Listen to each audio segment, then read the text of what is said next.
Chris Kelvin gets into a drop pod. Before he realizes, he's already flying to the surface of Solaris. Prometheus, the ship that brought him here, has already departed. As he enters the atmosphere, he reaches out to Solaris station, but no human answers. He is greeted by voice synthesizer, or as we would say, AI voice that guides him through the landing. When he walks out, there is no one there to greet him. Chris Kelvin is our narrator, and we will see all of this story through his eyes. Because of that, some questions remain unanswered, even in the end. He is a psychologist. He was sent to Solaris because of weirdly tense atmosphere ruling over the station. Scientists are supposed to be professionals, but the state of this place suggests that people living here struggle to hold themselves together rather than conduct research. In the future, spaceflight might be common, but when you get to a faraway planet that hardly gets any visitors, you'd expect them to be either curious or courteous enough to show up for a visitor from Earth. Solaris does not seem like Sunday reader's first choice. It's psychological, philosophical, science fiction that is also a Lovecraftian thriller. For a while it's a mystery novel and some kind of a horror. It's an embedded story. It's cosmic horror done right. It's also a terrible, sad romance. It doesn't sound like it would compel masses, but it did. Translated to over 40 languages, it's the best known Polish science fiction book ever. It was adapted as a TV series, 2 separate movies, at least 5 operas as well as theater productions, songs and albums were named after it, as well as a real star in Constellation of Pegasus. Both Dead Space and Arknights were influenced by Solaris, and Stellaris, grand strategy game from Paradox Interactive, made reference to the author naming a game update after him. There is a game called Invincible, named after Lem's story The Invincible, or in more literal translation, Undefeated or Unconquerable. The only Polish synchrotron light source, a type of particle accelerator, is named Solaris. Project Solaris was created to look for exoplanets in binary star systems, once just like Solaris in the book. It now operates as a network of autonomous telescopes on 3 continents, and what is my favorite accidental homophone, Lem, the name of the author, is also Apollo's very own lunar excursion model. Solaris came out in 1961, written by Stanisław Lem. Amongst his fans were real-life cosmonauts, as well as, apparently, Sergei Korolev, the brain behind Soviet space program, men who sent first human into space. Yuri Gagarin went to space the very same year that Solaris came out, 1961. The Iron Curtain would divide Europe for decades, but books had easier time getting through it than people, as long as they weren't political. Lem gained some popularity in the West, but what was truly unusual was that Solaris was translated to English and published in the USA. Although it didn't gain as much traction there as on Lem's home continent, he gained enough attention to prompt Philip K. Dick, author of Blade Runner, to write to FBI that Lem must be a committee of communist writers that spread propaganda through science fiction. I have a really terrible video about Blade Runner movies, if you're interested. Lem was born in 1921. He wrote about transhumanism, limits of being and understanding, what is consciousness, and what he called phantomatics, possibility of creating realities by direct input to the brain, something akin to Matrix. Also about AI, as evolution of biological beings, but that was before machine learning was called AI. He died in 2006, at the age of 84, and I wonder what would he say about today's technology. As he supposedly said, before the internet, I didn't know there were so many idiots on the planet. Solaris can be, in some manner, called Lovecraftian. We've got incomprehensible being, going insane because of it, weird dreams, research of little-known literature. Those are all staples of such stories. The only problem is that Lem criticized Lovecraft's works as lacking deeper examination, as mere scary stories to tell in the dark, so it's doubtful that he was inspired by him. It's rather the case that they both wrote about similar things. Lem in general criticized a lot of writers, especially sci-fi writers, and pointed out that they did not push the literary genre to new paths. Among those writers he did respect were Strugatsky brothers, Ursula Le Guin, and Philip K. Dick. He always and only wrote on a typewriter. When 2001: A Space Odyssey, directed by Kubrick, came out in 1968, Eastern Bloc answered with their own grand space opera. Andrei Tarkovsky adapted Solaris to film, which hit the big screen in 1972. Tarkovsky would later expand on ideas he gathered while producing Solaris in his best-known film, Stalker, based on the book by brothers Strugatsky, whom Lem knew personally, mostly through extensive letter correspondence. Tarkovsky's film in turn influenced movies like Inception and Event Horizon. It was apparently one of favorite films of Akira Kurosawa. Solaris might not be the first book you think of when talking about science fiction, but its reach, influence and staying power are undeniable. In 1961, as Iron Curtain stood dividing people, making them alien to each other, Lem wrote about impossibility of understanding aliens. Because aliens in science fiction are almost always just reskin of humans, slightly different cultures from faraway stars. If not, they are monstrous.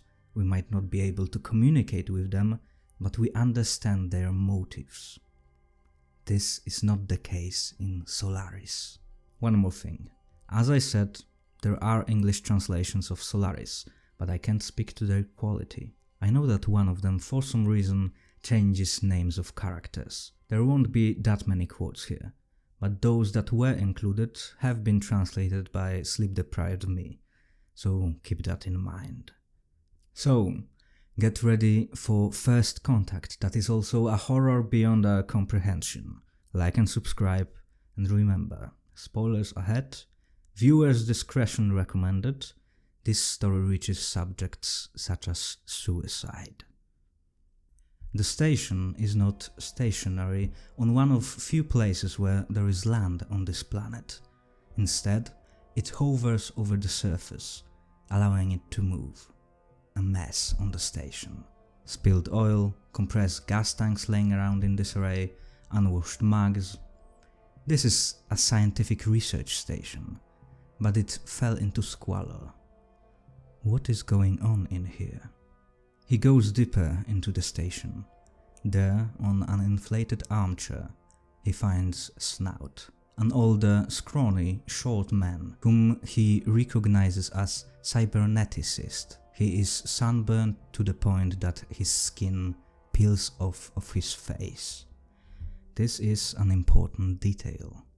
Snout seems to be just chilling, kicking it back, but his reaction to seeing Kelvin is all but casual. He twitched like I struck him.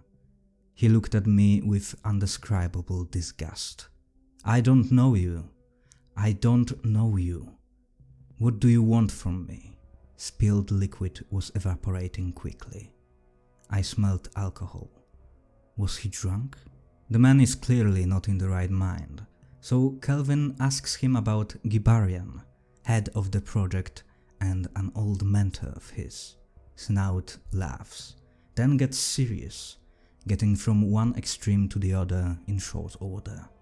What do you want to do with him? He asks. What are you saying? Where is he? You don't know. It's a good place to mention that Kelvin, even if he generally means good, tends to have little patience and sometimes is actively trying to make others' day worse. He had enough. He shouts at Snout. He just got to the station from Earth. How on Solaris would he know where Gibarian is? This is news to Snout. He is shocked that Kelvin flew here, but he starts to act more reasonably. We learn that Gibarian is dead. Moreover, he died this very morning. But Snout won't talk more of it. He tells Kelvin to get back to him in an hour, but before they depart, he warns Kelvin. There are 3 people on this station: Kelvin, Snout, and Sartorius. If Kelvin sees anyone else, he should act naturally, but be cautious. He will not speak more of it. So imagine getting a job that requires you to go to an extremely remote location. You know of every person there and no one else would be able to get there without clearly communicating it. And now, one of the few people there are dead and you hear about others that you might meet. Now, Kelvin in this position starts to understand why there have been cases of scientists developing paranoia and persecution mania when on Solaris. Kelvin enters adventure game mode. He walks around interacting with random objects. He finds a piece of bandage with word "human" written on it. He goes to his new room and feels as if someone was inside. Of course, there is no one. He barricades his doors, which is, smart decision considering the weirdness of the situation.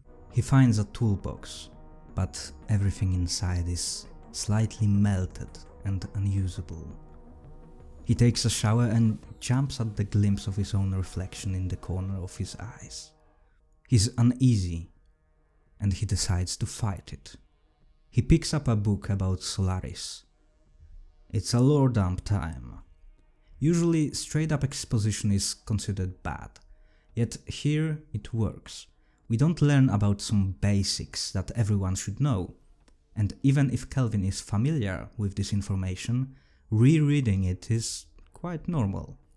If you're interested in some subject, I'm sure refreshing your memory and reading about it again is quite common. Solaris has been discovered about a century ago. It's an ocean planet, larger than Earth, but dry land area on it is smaller than European continent. It orbits 2 suns, one red, the other blue. By all calculations, in course of 1.5 million years, it would fall into its red sun. But when observation continued, the planet's orbit was weirdly stable. Small changes predicted by calculations did not happen. Solaris began to be the talk of scientific community shortly after, when it was discovered that ocean's fluctuations have influence over the planet's orbit. Because the ocean is not made of water or any other liquid. It's organic matter. The ocean has no cells, no neurons. It creates no technology, and yet space-time around Solaris bends as if it was directed by someone, by something that seemingly wanted the planet to stay in orbit and not fall to its doom in the red sun. The ocean was alive, and it was the only inhabitant, master of Solaris. Though ridiculed by some, there have been attempts at communicating with the ocean. It was found that it is capable of reforming itself to mimic what is put next to it. It tends to create frequencies that, as was discovered, are sequences understood as the most fringe and specialized human math studies. At least those frequencies that were understood. It was categorized as the only example of its species. Phylum Polypheria, order Sensitialia, class Metamorpha. Naming something might give us illusion of understanding it, but the fact remained. The ocean was unknown. Was it a next step in evolution or a primordial soup? Was it one giant genius brain of inhuman computing power, or an idiot god? Can something think without consciousness? And if so, what does it mean for calculating machines? It challenged the idea that no life could evolve in binary star systems. Solaristics, or Solaris studies, expanded to one of the grandest fields of science, specialized to the point where no one person could hold all knowledge and theories. Communication between different specialists grew harder, and yet we don't know what is it, how it came to be, and the ocean remained silent. At first, it mimicked machines that humans put into it for research, but it grew uninterested with them. When a space shuttle crashed into it, resulting in atomic explosion, it remained unbothered. Kelvin bent over the book. He felt that someone was behind him. He was being watched. The door remained barricaded. He thought of getting a weapon, but for now, his Swiss Army knife had to be enough. Forcing himself to act, he turned around. Nothing. But it was worse. The feeling was still there. He was being watched. But from where? By whom? He left to meet with Snout, but couldn't stop thinking about Gibarian's death. He snuck into his room. It was like a crime scene. Books and handwritten papers littering the floor. Furniture was destroyed and laying around. Kelvin searched through papers. He learned of performed studies that used deadly Röntgen radiation on the ocean. Not much was learned from it. Then the world changed. Blue sun rises, and sky turns into a white flame, like burning phosphorus. As the station automatically shuts every window, there are steps in the corridor. Someone is on the other side of the door, pushing the door handle. Kelvin grabs it. Silence. Stillness. No words are exchanged. Someone is there for a long while, unmoving, until they walk away. Steps falling into the distance. In Gibarian's papers, Kelvin finds a note addressed to him. Without any explanation, it states 2 names of books on Solaris. Research needs to be done. He also finds a magnetophone, recording of Gibarian's voice. But those had to wait. He was already late to meet Snout and Sartorius. As he walked through the corridors, he saw a giant shadow. An African woman in tribal wear walked past him and entered Gibarian's room. Kelvin knew he wouldn't dare follow her in. Who was that? What was that? Quick note on writing here. Lem describes her as some kind of Stone Age Aphrodite, in words that read as quite prejudiced against her, like she's somewhat monstrous. And it's pretty weird. It reads as quite racist stereotyping, but it's good to remember that we see the world through Kelvin's eyes. We will soon arrive at a point where we can interpret parts of this story, and many people see it as anti-colonial, so let's bear with it for now. Kelvin meets with Snout in a radio station, but Sartorius refuses to leave station's laboratory. We learn from Snout that Gibarian committed suicide by lethal injection. Snout found him hiding in a wardrobe. When Kelvin asks him about the research using Röntgen radiation, Snout realizes that Kelvin was in Gibarian's room, and we learn that it was Snout on the other side of the door.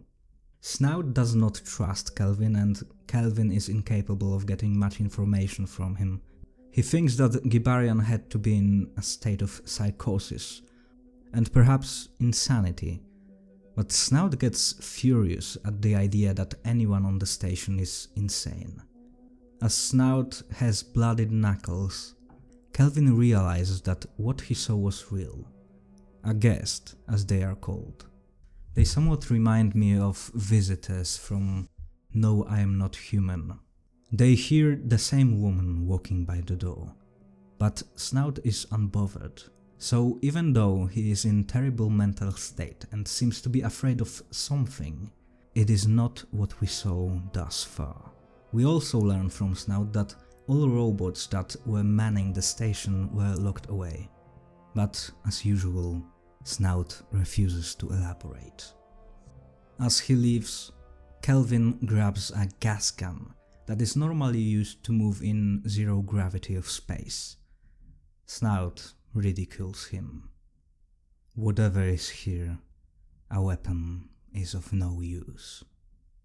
Kelvin leaves for the library, but he finds that books he is looking for are recorded as in possession of Gibarian, so he has to get back to his room. He finds one of them. In red ink, one name is underlined: Andre Burton. Burton was part of one of the first expeditions to Solaris, much larger in scale than current one. Researchers used to fly over the ocean in scouting missions, but they found nothing besides desert waves.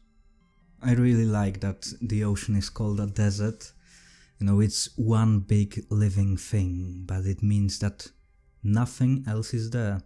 They may look for days and months, but they won't find anything but the ocean itself. During that mission, one squad of researchers gets lost due to communication blackout caused by radiation of the red sun. The rest of the mission is sent to look for them. 2 researchers were lost, only one came back. And he didn't have much to tell. His hermetic suit got damaged and he passed out, as the atmosphere of Solaris is toxic. When he regained consciousness, he was alone. Andre Burton was one of the people that were looking for him. He came back later than everyone else. He was catatonic. He refused to speak, even get close to a window. He stayed in the main rocket of the station until, after 2 days, he submitted a report of what happened to him. This report was not included, as instead of scientific finding, it was deemed as a sign of Breton's mental illness. So to recap what we know by now, Gibarian knew that Kelvin was coming to Solaris, but he was under such immense mental strain that he committed suicide the very same day, leaving Kelvin with a clue. This clue is a story of Andre Burton, who gave clear information of what he experienced on Solaris and was deemed insane. So perhaps Gibarian thought that if he explained what he knows, the same fate would befall him, and no one would believe him that he was speaking about reality. That would also explain why Snout was angry at Kelvin's suggestion that Gibarian went through psychosis and went insane. With that, Kelvin goes to speak with Sartorius, but Sartorius refuses to let Kelvin into the lab, as Kelvin hears 2 pairs of feet inside, one of them lighter, as if a child was there. Sartorius gets out and presses his back to the door, making sure that Kelvin cannot get in. Sartorius is imposing, thin and tall in a lab coat and gloves, with giant glasses covering half of his face. They confront each other and Kelvin has had enough of this station. He tries to speak to Sartorius, but the scientist does not listen to him. Instead, he tries to keep the door to the lab closed, as something is trying to push them open. And he clearly struggles. He begs Kelvin to leave, promising to speak with him later. And as Kelvin leaves, he hears child's laughter from inside of the lab. He is frustrated and angry since he came to the station No one speaks with him clearly. So he thinks of getting outside of the station and looking into the lab from ceiling windows, spying on Sartorius. But as he walks by the radio station, Snout tells him that there is no need to explain anything to him. Kelvin will understand everything when he gets his own guest. Kelvin goes into the storage room where Gibarian's body is held in low temperatures. But as he looks at him, he is not alone. The African woman he saw before lays next to Gibarian's dead body, sleeping. Kelvin touches her. She is not freezing. She moves in her sleep. Kelvin, exhausted and confused, starts to believe that maybe he went insane long before he came to Solaris. That all of it is just a hallucination. And he finds hope in this insanity.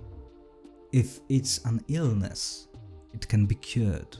He reminds himself that he has been on Solaris for just few hours. And as he thinks of contacting Prometheus, ship that brought him here, he decides that he must perform a test on himself to check his own sanity.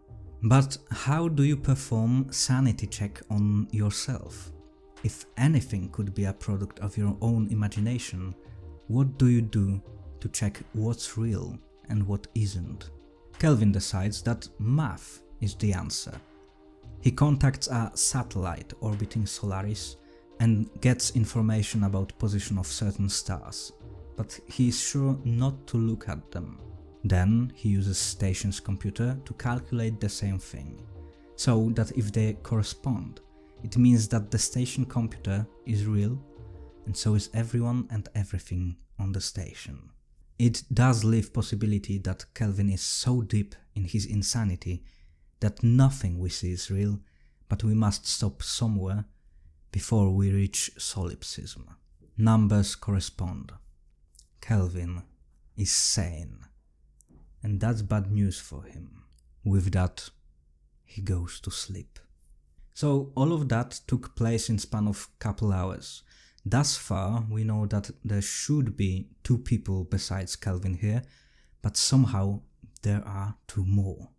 Gibarian is dead, and Kelvin hopes that he's simply insane. Whenever we speak of cosmic horror, things that we cannot comprehend and going insane because of it, Lovecraft's name follows, and perhaps this is my favorite Lovecraftian story, even though it has nothing to do with the man. Kelvin has a lucid dream. He's still on Solaris, in his bed, but next to him sits Harry, his old lover who died 10 years ago. She looks just like she did then. They kiss, but he feels wrong. Her memory shouldn't be used like that. He gets out of bed, and as he does, he stabs his toe. Sharp pain rushes through his nervous system. Now he wakes. He opens his eyes. He's in the same spot.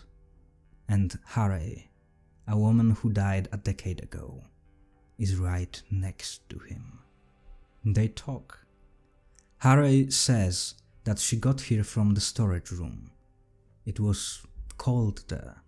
Chris picks up one of the melted tools he found before. He cuts himself. Blood flows out. He does not wake up. Harry is here. Harry, who killed herself because of him. And she remembers nothing. Whatever she is, it is.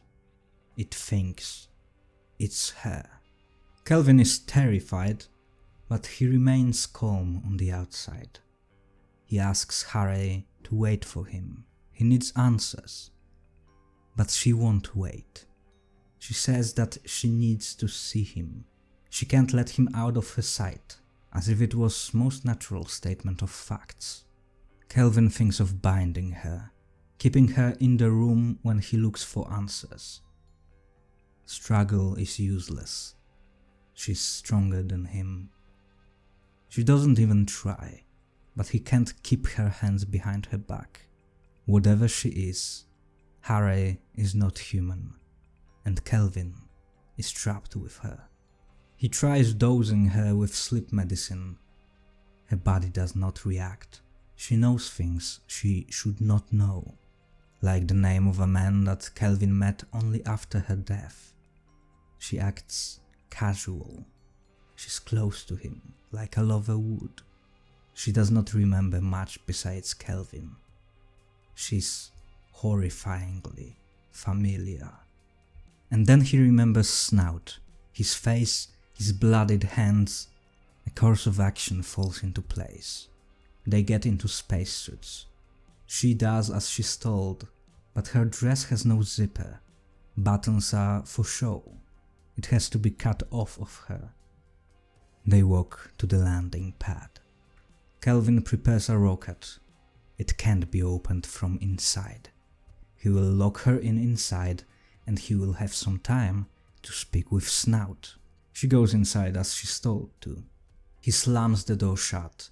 He tightens screws that keep the door locked, but as he works, he sees it. Whole 8-ton rocket is swaying. He rushes to remote control panel. From inside the rocket, through a radio, he hears ungodly shriek, calling his name. He sends the rocket into orbit. Standoff burns his face. His hands bloodied now. Now he looks just like Snout when they met. He will not dare to open communication channel with the rocket. He gets back to his room and almost runs off. There is something sitting in her place. It's Snout, thankfully. They talk. Things fall into place. The destroyed rooms and tools, useless attempts at killing guests. Gibarian was the first one. The other two thought he went insane. Then they were visited by their own guests. Kelvin wants answers, so he speaks truth with Snout. They argued. He told her he's leaving. She said that she would do it. He called her a coward. He left needles at their place. He wanted to come back, but that would look like he cared, that he believed her. What folly is pride? He waited too long. When he came back, she was already dead. Snout, who thus far was angry, scared, mocking, is now just an old man, listener of tragedies of young Kelvin. He explains, what is a normal human? One who never did anything disgusting? Yes, but did he never thought of it? Or even if he did not, something within him did. It was born 10 or 30 years ago. Maybe he defended himself against it and was at peace, because he would never really do it.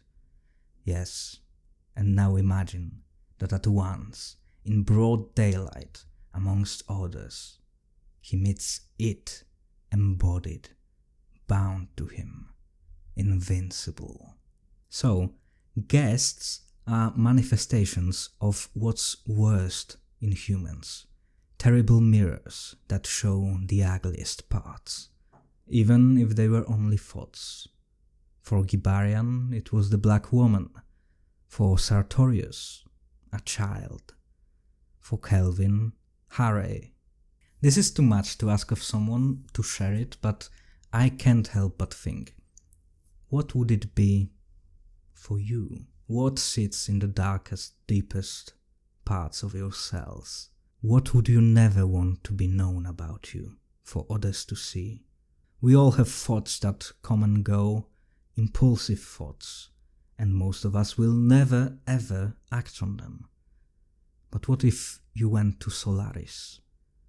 What if it was there for all to see? Your guilt, the terror not of the other, not of what's out there, but of what's within. Snout tells Kelvin that he has a couple of hours before Harry comes back, then delivers possibly the best known speech in the book. We set off to Cosmos prepared for all. That is, loneliness, fight, martyrdom, death. Out of modesty we don't say it out loud, but we think ourselves to be excellent. Meanwhile, that's not all, and our readiness reveals itself to be a pose. We don't want to conquer cosmos, we just want to broaden Earth to its limits. Some planets are to be deserts like Sahara, others icy like poles, tropical like Brazilian jungle. We're humanitarian and noble. We don't wish to conquer other races. We want to pass on to them our values and in turn take their heritage. We take ourselves to be knights of the holy contact. That's the second falsehood. We look for nothing but humans. We don't need other worlds. We need mirrors. We don't know what to do with different worlds. This one is enough to make us choke. We search for our own idealized image. There are to be globes, civilizations greater than our own. In others, we look for visage of our primitive past. Meanwhile, on the other side is something we do not accept, something we defend ourselves from. After all, we didn't bring from Earth just distilled virtue, heroic sculpture of men. We came here as we truly are, and when the other side shows us this truth, that part of it we keep silent. We cannot accept this. I personally can't help but see it as Lem's critique of sci-fi as a genre.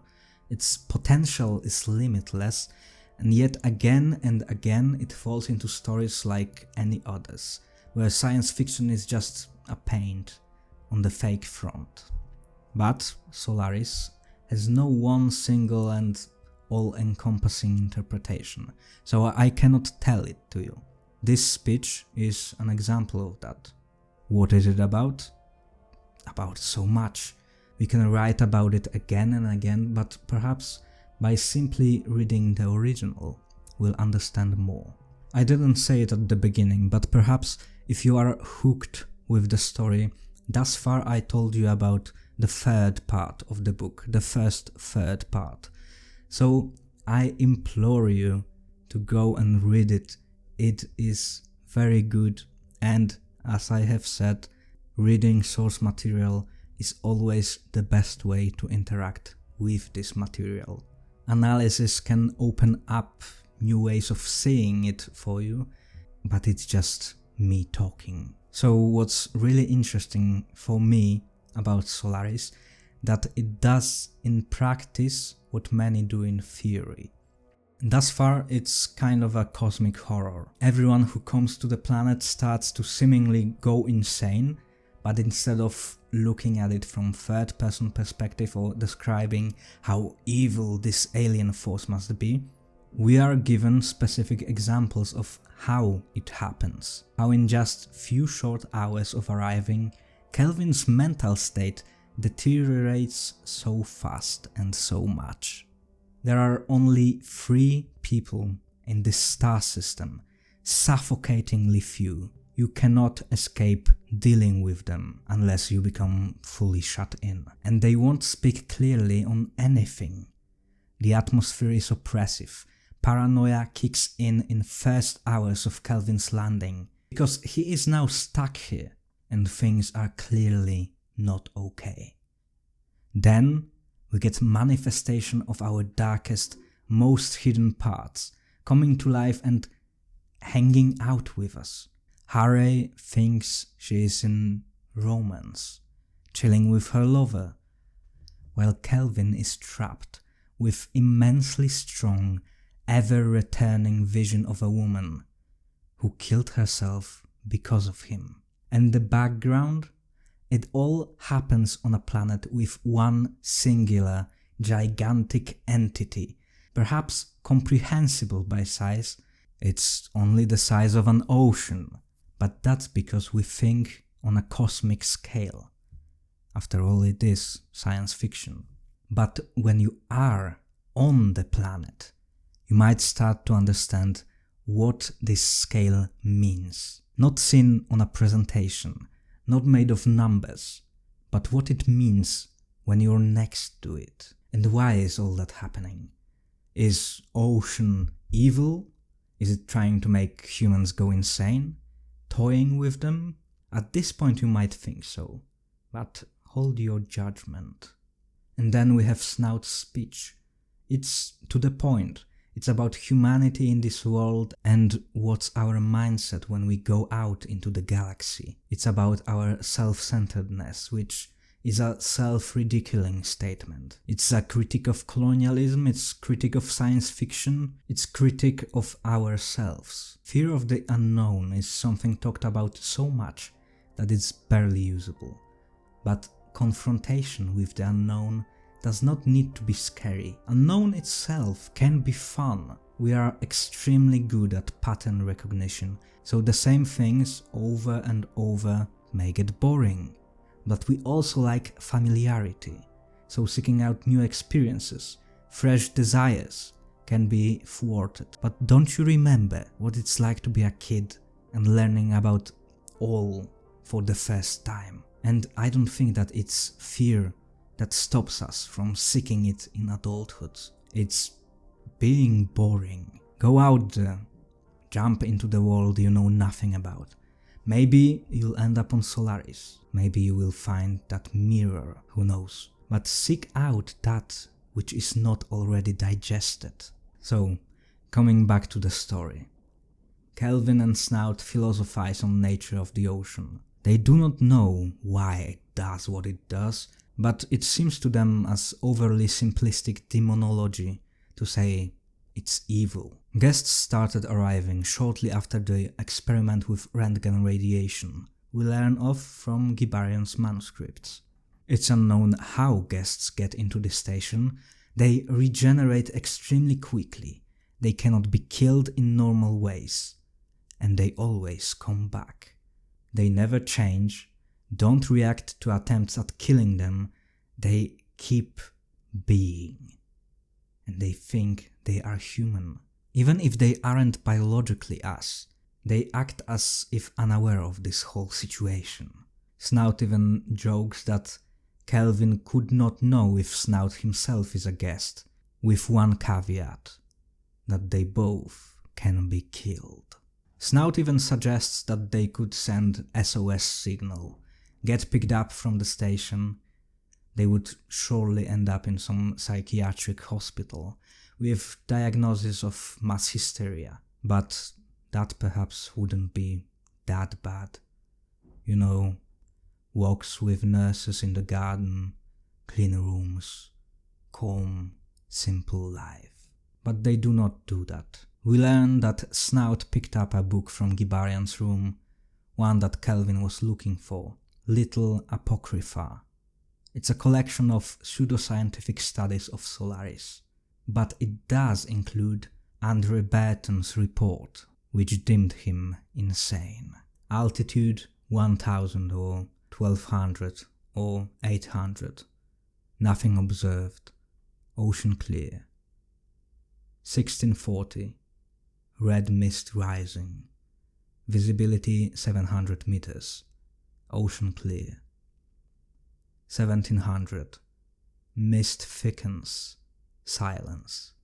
Visibility 400 meters with clearings. Descending to 200s. 1720. I'm in the mist. Altitude 200. Visibility 20 to 40 meters. Silence. Ascending to 400. 1745. Altitude 500. Mist till horizon. In the mist, funnel openings. The ocean surface is visible. Something is going on there. I'm trying to enter one of the funnels. 1752. I see some kind of a vortex, expelling yellow foam, surrounded by a wall of mist. Altitude 100, descending to 20. The rest of the report is psychological evaluation of Burton. Burton got stuck in the mist. It seemed to be some kind of colloid, which made it harder to steer. When he finally got to open space, his seemingly hallucinatory experience began. Burton saw that yellow foam solidify into a miniature of a garden, just a big miniature, as if a memory brought to life, without detail. After a while, it started to crumble back into the ocean. Burton was in one of the mist-free circles, so he ascends, just to see whole surface covered in mist, covered with circular holes. A nightmare if you have trypophobia. He entered another, and saw a wall of building. Another, he saw a human. He flew low, not an adult, a baby, perhaps 4 meters tall toddler, standing on the ocean. It was moving, not in a chaotic movement of a little kid or well-known movements of an adult. It was moving systematically, as if checking all possibilities. What can muscles do? What can joints withstand? Limb after limb, torso, and then, in a horrifying fluidity, face. Burton saw something else, but refused to speak of it without clarifications. If it would be taken simply as an example of his deteriorated mental state, he would remain silent. It was his own memory. But if scientists take it seriously, even in a small percentage, he would speak of it. Committee declares his report as fantasy of ill mind. He would not speak of what he saw. However, he spoke with one scientist named Messenger. Later, Messenger would create a theory, one not published, but spoken of in his inner circle. Burton was a part of a research mission for Fechner, who disappeared on Solaris. Fechner must have been swallowed by the ocean, and the ocean used his mind and memories as a project to understand us. You could say that Lem is reversing our own behavior here. We experiment on animals that can't really understand us fully. We might say, well, one specimen can advance our understanding of the whole species, and we want to understand. We can help the species as a whole if we know how to treat them better. But first, a specimen must be acquired. That's an interesting theory, but not quite Lem's tempo. Night falls over Solaris. It lasts very shortly. In an hour, blue sun will rise. Kelvin lays down in his bed. There is no fear anymore. He can't do anything. They don't make the rules here, but they can adapt, live as if everything was normal. Are you there? It's so dark. Harry, the thing that is her, so far from being human, and yet it's afraid of the dark. Don't be scared. Come here, he says. And who is playing here? Harry thinks she's Harry. She acts with no secrets. Kelvin doesn't. Later, he sneaks out of the room, and she is out of his sight. She breaks metal doors of his room in two. He watches terrified, this monstrous strength in full display, and when she reaches him, she falls into his arms. She's scared, terrified when left alone. She does not remember breaking those doors. Her bloodied hands heal before they can be bandaged. Kelvin takes her to one of the labs. He takes a drop of her blood and examines it under a microscope. He delves deeper and deeper into the structure of her cells. But beyond molecular level, it's all like a misty cloud. There are no atoms. Blood subjected to process of denaturation, killed, regenerates back, even outside of her body. Snout has his own guest now, so they don't meet up. They call, with Sartorius also on the line. They discuss guests. They are not made of atoms, so Kelvin suggests some subatomic particle, maybe neutrinos, but Sartorius doubts that neutrinos could be stabilized to such degree. But if they were held together by some kind of magnetic field, he might know how to disperse it and thus destroy guests on the most basic level. Remember, Kelvin is a psychologist, not a physicist, but they agree that guests are some kind of a facade. They don't need to eat or sleep. They have organs, cells, blood, but it's mimicry. They don't need those to exist. So why is the ocean making them? If it's a scientific study, it's poorly made. Not changing or reacting to human behavior, it seems too random to be designed. Remember, in the info dump on Solaris studies, there have been two theories that ocean is either godlike intelligence or a blind idiot. Here we have more tangible examples of it. Harry listens to them speak. Next night, when Kelvin wakes up, he finds her crying. She knows they were talking about her, but she doesn't know what she is. She tried to leave him, but she cannot. She does not sleep, but perhaps she dreams, thinks. But those thoughts come from somewhere else, from all around her. Another sunrise hits the ocean planet of Solaris. When Kelvin grows unbothered, it's Harry that lives a horror now. She is self-conscious. She doesn't know what she is. What is this pantomime of life? Kelvin can't help but realize she's real, and he doesn't want her to disappear. Everything is alright. He lies. It's another lore dump time. Ocean of Solaris is not like earthly ones.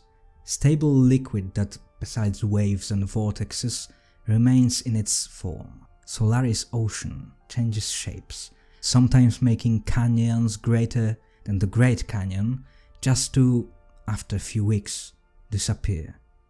No theories on why or how it happens hold. Mimoids begin forming deep in the ocean. If, and not when, they get to surface, they create structures, seemingly without any system, but they are named after the fact that they mimic anything that gets in range of a couple of miles of them. Besides living things, they also stabilize, dry out, so that you could walk on the surface before, inevitably, they too disappear back into the ocean. Normally, it's impossible to touch the ocean. It moves at the speed of sound, so you could fly straight into it, and a hole would appear just so you can move without touching it. Symmetriads are yet weirder. They erupt in a span of an hour, thousands of kilometers of ocean reaching up in a balloon as if another planet was being made. Reaching kilometers high, it stabilizes, creates structures within itself based on some mathematical system and symmetrical on one axis, before collapsing back down in a span of maybe 3 hours. But Symmetriad's death is not so calm. Ocean itself reaches for it. Waves like grandest tsunami beat it. It seems that Symmetriads itself will fly away, ejected by the ocean. Its process of forming and reforming speeds up, all structures rushing to some conclusion, losing their refined forms as if they wanted to reach something before it's too late. Ocean swallows it back up. What does it mean? They are short-lived, but when they exist, laws of physics change around them. Sound stops moving through air, gravity changes in pulses. It's never the same. But calling it some kind of computing or thinking biological machines has been rebuted as naive and simplistic. Asymmetriads are basically the same, but their lifespans are counted in minutes, not hours, before they explode, raining back on Solaris. Expeditions used to be larger, scientists living in true community, but research brought over 700 deaths over the years. Now, 3 people are all that keeps research on site alive. Out of the 3 of them, Sartorius is the one that still actively plans research and development. He has 2 propositions. One, he will create some kind of anti-field, which would mean that if guests are made out of neutrinos held together by some magnetic field, they will be destroyed. Not just now, but any time they appear. But at this point, Kelvin is against other scientists. He is not perturbed by Harry, he does not want her to be destroyed. So he makes some calculations. Processes that would allow neutrinos to be held together in such manner are speculative, and there are multiple theories proposed on what would that work like. So he plants a seed of doubt amongst them. By one such theory, destroying guests this way would result in an explosion of atomic scale. So he agrees to the second proposition. Blast his brainwaves into the ocean using X-ray. If the guests appear when they sleep, perhaps their wake mind can do something. Perhaps communicate with the ocean. It would be Kelvin's encephalogram, a picture of his brainwaves. Kelvin wakes up. Harry is not there. He panics. Someone is standing in his room, in the darkness. It's Gibarian. He came here instead of her. He's the guest now. He tells him that Snout and Sartorius saw through his plans. They are now against him and cannot be trusted. They work on the machine he was trying to dissuade them from building, but Kelvin doesn't want to talk to him. He wants Harry back. You are not Gibarian. Who am I then? Your dream? Their puppet, but you don't know that. And how do you know who are you? Asks Gibarian. Kelvin wakes.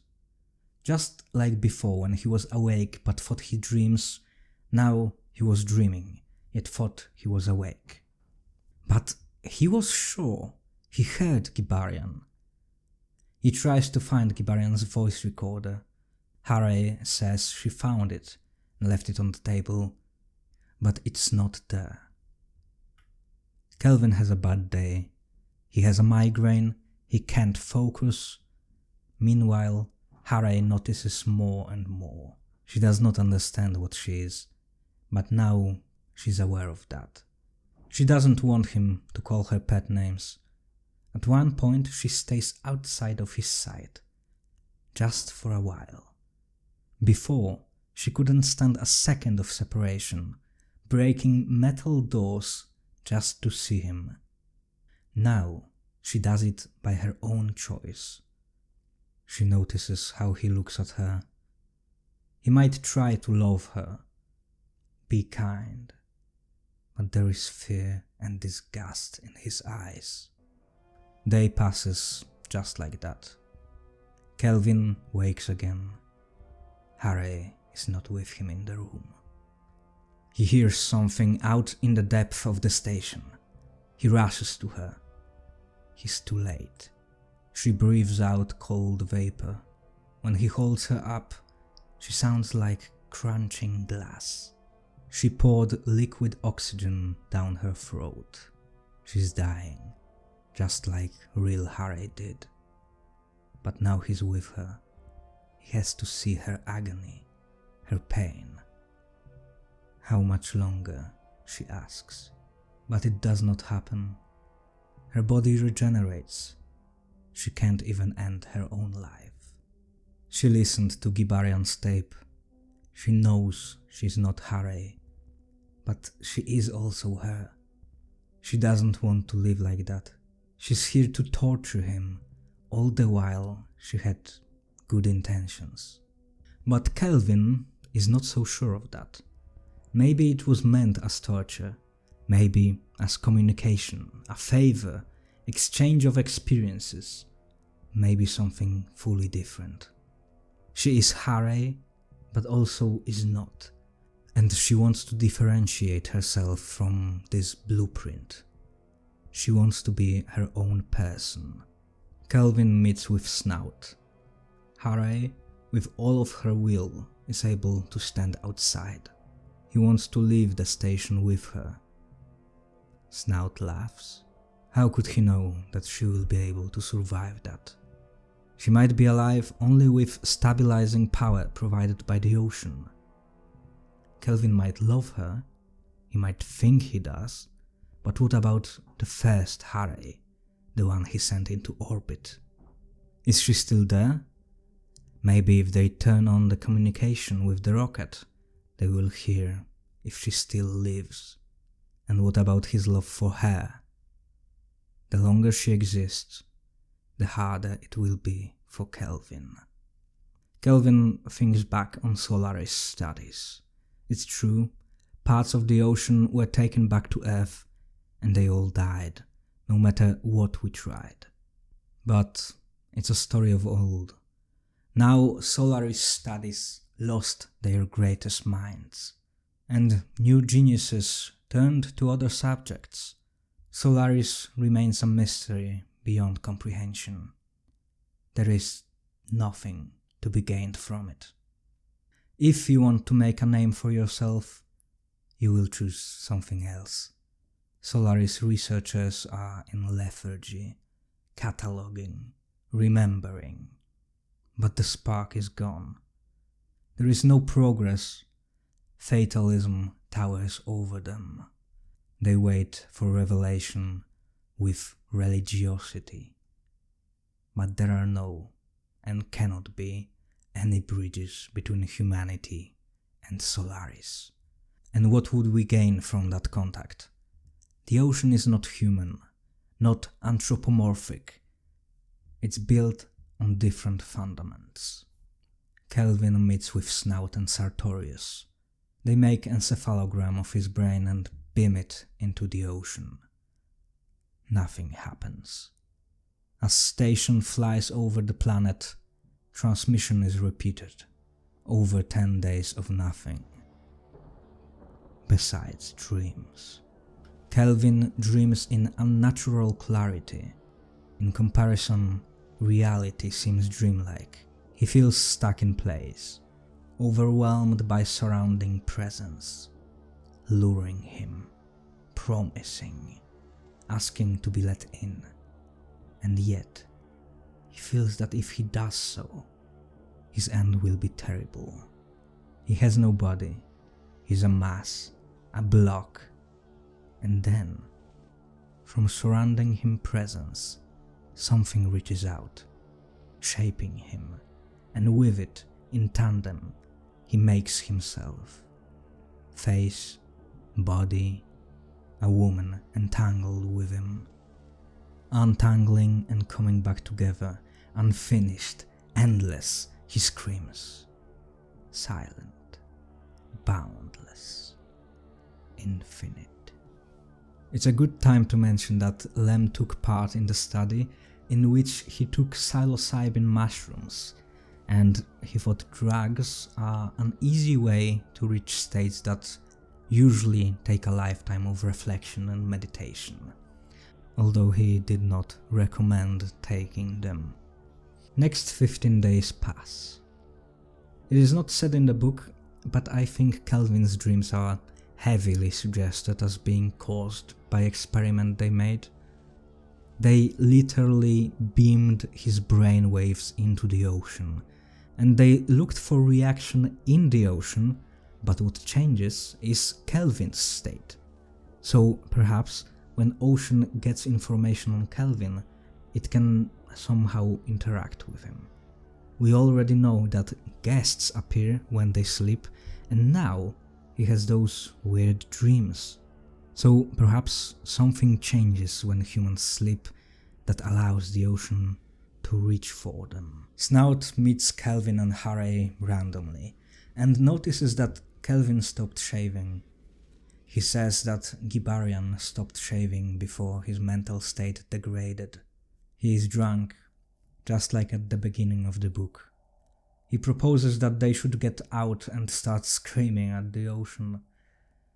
But Kelvin is humorless, yet Snout does not care if his jokes land. He calls Sartorius a Faust à rebours, excuse me for my French, which means Faust gone awry, and we learn that he works on a machine that could perhaps not kill, but in perpetuity hurt the ocean. Snout believes that he does not have guts to actually use it, but at night we hear agonizing screams from an upstairs lab. Perhaps Sartorius is using it on his guest. Remember, Kelvin is fine with Harry being here, but others are not. He accepts her as a normal being, but Snout and Sartorius see guests as terrible copies. It's a random fact, but important for Snout's speech, that Harry is doing the dishes. He still jokes, but tears start falling from his eyes, as this old, cynical scientist asks, "Who did this? Who did this to us? Gibarian, Giese, Einstein, Plato? They were criminals, you know. Think of it. In a rocket, man can burst like a bubble, or congeal, or overcook, or burst with blood so fast he will not scream, and already his bones tinkle on the metal. Flying on Newton's orbit with Einstein's correction, our rattles of progress. We went gladly. It's a beautiful way, until we arrived here, in those cells, among undying washers. Here lays our distraction. You sit here, child in a slaughterhouse, and your beard grows. Who's responsible?" Weeks pass. Kelvin and Harry pretend. They talk about Earth and what they will do there, how their home will look like. It's all folly, and they know that. Kelvin has time to cool off and think. She has no papers. They would take them apart at first stop. So they act. Kelvin and his girl, born loving yesterday, until one night he wakes. She's not in the bed. She speaks with someone.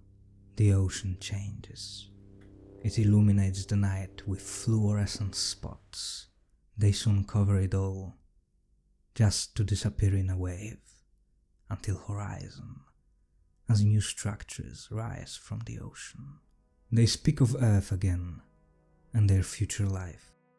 I don't want to hear of it, you know. Know what? Nothing. When we were laying down, she said she needs a drink. There, on the table, there's a glass of juice. She drank half and gave me the rest. I didn't want to drink. For me. She smiled.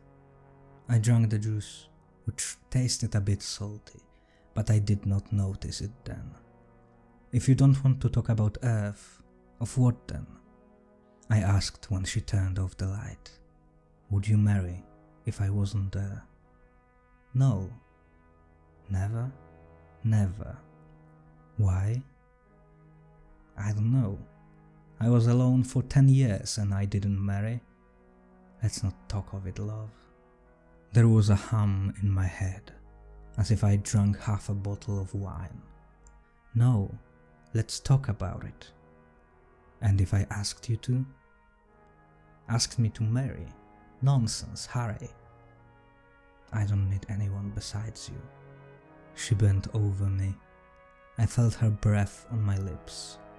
She embraced me so tightly that my immeasurable sleepiness disappeared for a moment. Say it differently. I love you. She hit her forehead on my arm. I felt shaking and dampness of tears. What's with you? Nothing. Nothing. Nothing.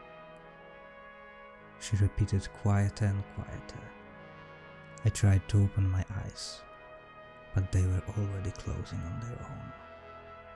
I do not know when I fell asleep. Kelvin wakes up alone. She is not in the bed. She is not in the room. She achieved her grave victory. He already knows, but he still cries for her. He runs through the station, checking every room until he reaches the door to the outside. Snout finds him there. He takes him away. He pours cold water on him. As Kelvin sobers up, he shouts at Snout. It must have been him. He must have told her to give him sleeping pills in the juice. Where is she? There is no Harry. He gives him a letter in too familiar handwriting. My love, I asked him to do it. He is good. It's terrible that I had to lie to you, but there was no other way. You can do this one thing for me. Listen to him and don't do anything to yourself. You were great. She signed Harry, just to smear it. There was just one smeared letter underneath. After all, even she didn't know. She will not be back. Since the night of glowing ocean, they don't come back, as Snout says. She was annihilated, with Snout's help. Kelvin is in hysteria. He's furious, then he laughs. He wants to ride back to Earth, for them to bring antimatter and destroy all of it. They write a report. Kelvin does not care to hide anything anymore. They send it. In a couple of months, it will reach Earth.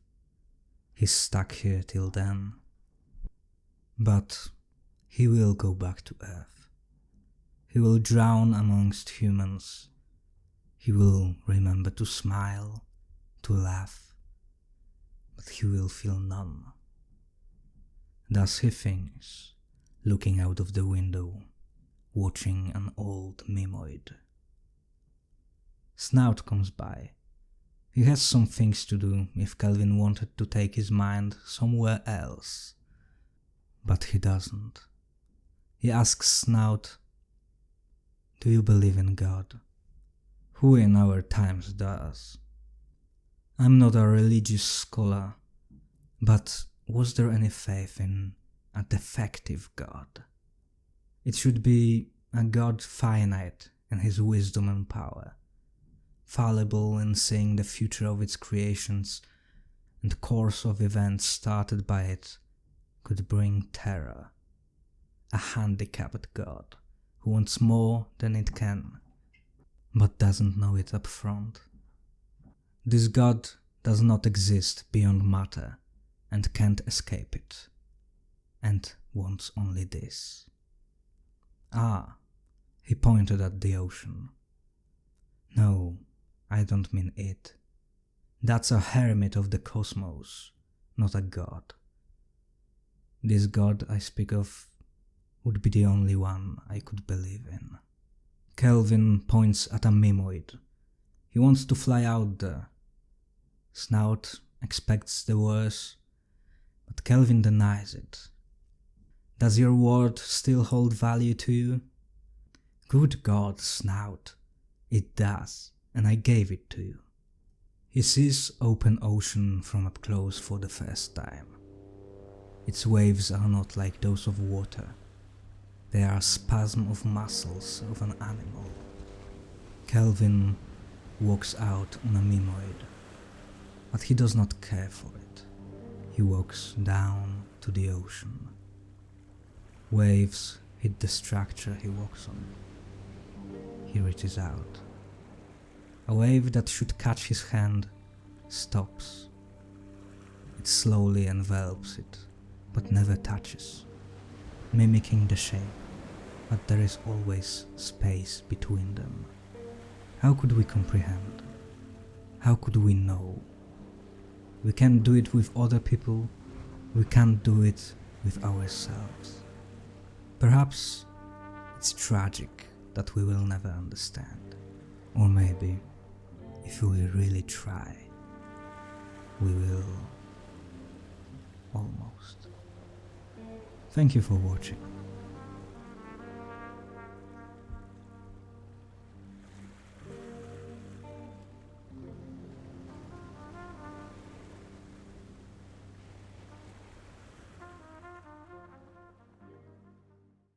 Though ridiculed by some, there have been attempts at communicate.